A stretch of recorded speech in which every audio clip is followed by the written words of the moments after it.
Hi friends, ഇന്ന് ഞാൻ പറയാൻ പോകുന്നത് ബ്രിട്ടീഷ് അല്ലെങ്കിൽ ഈസ്റ്റ് ഇന്ത്യ കമ്പനി ആദ്യമായി ഇന്ത്യയിൽ ഭരണം നടത്തിയത് എങ്ങനെ എന്നാണ്. നിങ്ങൾക്കറിയാം, ബ്രിട്ടീഷുകാർ ആദ്യമായി ഇന്ത്യയിൽ എത്തുന്നത് കച്ചവടത്തിനായിരുന്നു. അന്നത്തെ ഇന്ത്യ ഭരിച്ചിരുന്നത് മുഗളന്മാരായിരുന്നു. അന്ന് കമ്പനിയുടെ ആവശ്യങ്ങൾ നിറവേറ്റാനായി അന്നത്തെ അവസാനത്തെ ശക്തനായ രാജാവായിരുന്ന ഔറംഗസേബ് കമ്പനിക്ക് 3 ഗ്രാമങ്ങളിലെ നികുതി പിരിവിനുള്ള അവകാശം നൽകി. 1707 ഔറംഗസേബിന്റെ മരണം നടന്നു. അന്നു മുതൽ ബംഗാളിലെ ഭരണം നവാബിന്റെ കയ്യിൽ വന്നു. ബ്രിട്ടീഷുകാർ ഹൂഗ്ലി നദിയുടെ തീരത്ത് ബ്രിട്ടീഷ് ഫാക്ടറി നിർമ്മിച്ചു. അതിന്റെ സുരക്ഷയ്ക്കായി ചുറ്റും കോട്ടകളും നിർമ്മിച്ചു. അന്നത്തെ നവാബായിരുന്ന അൽവർദി ഖാന്റെ മകൻ സിറാജുദ്ദൗല വളരെ ശക്തിശാലിയും ബുദ്ധിമാനുമായിരുന്നു. ബ്രിട്ടീഷുകാരുടെ നടപടികളിൽ തൃപ്തനല്ലായിരുന്ന അദ്ദേഹം അവർക്ക് കത്തുകൾ അയച്ചു. കോട്ടകൾ നിർമ്മിക്കരുതെന്നും നാണയങ്ങൾ അച്ചടിക്കരുതെന്നും നികുതി അടയ്ക്കണമെന്നും ആയിരുന്നു കത്തിന്റെ ഉള്ളടക്കം. ഇതൊന്നും കേട്ടിട്ടും വകവയ്ക്കാത്ത ബ്രിട്ടീഷുകാരുടെ ഫാക്ടറിക്ക് നേരെ 30,000 ഭടന്മാരുമായി സിറാജുദ്ദൗല യുദ്ധം നടത്തി വിജയിച്ചു.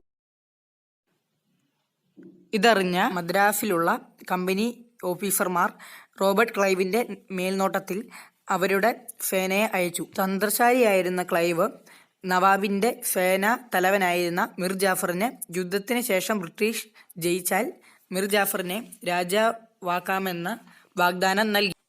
അതിനാൽ 1757 പ്ലാസി എന്ന യുദ്ധത്തിൽ വെച്ച് നവാബ് കൊല്ലപ്പെട്ടു. അങ്ങനെ വാഗ്ദാനം അനുസരിച്ച് ക്ലൈവ് മിർ ജാഫറിനെ രാജാവാക്കി. ബ്രിട്ടീഷുകാർക്ക് വേണ്ടത് ഒരു കളിപ്പാവയായ രാജാവിനെയാണെന്ന് മനസ്സിലാക്കിയ മിർ ജാഫർ എതിർത്തു. ബ്രിട്ടീഷ് മിർ ജാഫറിനെ മാറ്റി ആ സ്ഥാനത്ത് മിർ കാസിമിനെ സ്ഥാപിച്ചു. മിർ കാസിമും എതിർത്തപ്പോൾ 1764 നടന്ന ബക്സാർ എന്ന യുദ്ധത്തിൽ വെച്ച് മിർ കാസിമിനെ തോൽപ്പിച്ച ബ്രിട്ടീഷ് തിരിച്ച് മിർ ജാഫറിനെ രാജാവാക്കി നിയമിച്ചു. നവാബായ മിർ ജാഫറിന് 5 ലക്ഷം രൂപ വീതം ഓരോ മാസവും ബ്രിട്ടീഷുകാർക്ക് നൽകേണ്ടി വന്നു. അവസാനം 1765 മിർ ജാഫർ മരിച്ചു.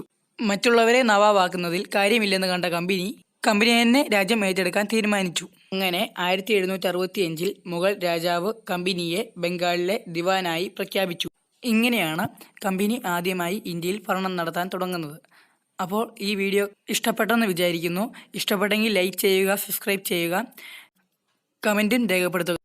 ഇപ്പോൾ കൊറോണയുടെ കാലമാണ്. എല്ലാവരും സുരക്ഷിതമായി വീട്ടിലിരിക്കുക. നന്ദി, നമസ്കാരം.